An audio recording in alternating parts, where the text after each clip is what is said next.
Please subscribe my YouTube channel and click on bell icon. Thank you. ताहि ऊपर भगवती माँ, ताहि ऊपर भगवती माँ, ताहि ऊपर भगवती माँ, सिंह पर एक ताहि ऊपर भगवती माँ, सिंह पर एक कमल गाजित, ताहि ऊपर भगवती माँ, सिंह पर एक कमल गाजित, ताहि ऊपर भगवती माँ।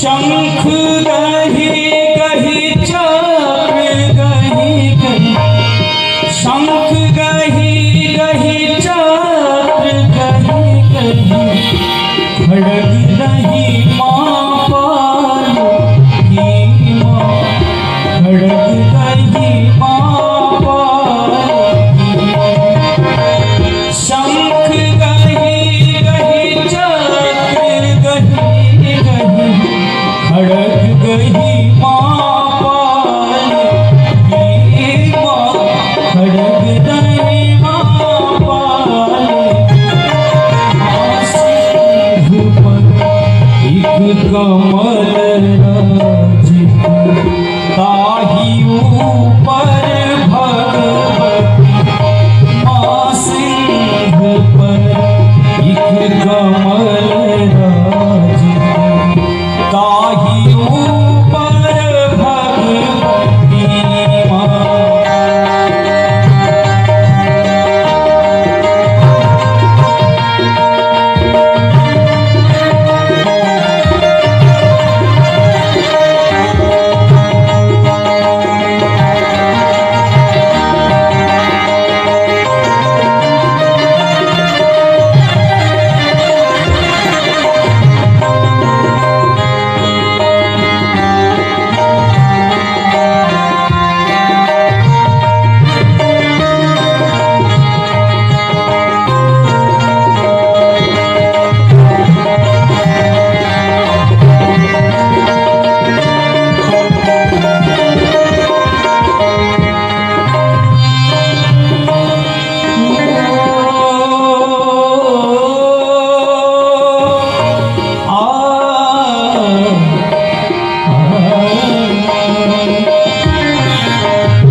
सदा करो कल्याण हे माँ, सदा करो कल्याण हे माँ, राक्षिकाक्ष प्रत्यक्ष भगवती, राक्षिकाक्ष प्रत्यक्ष भगवती, सदा करो कल्याण हे माँ, सदा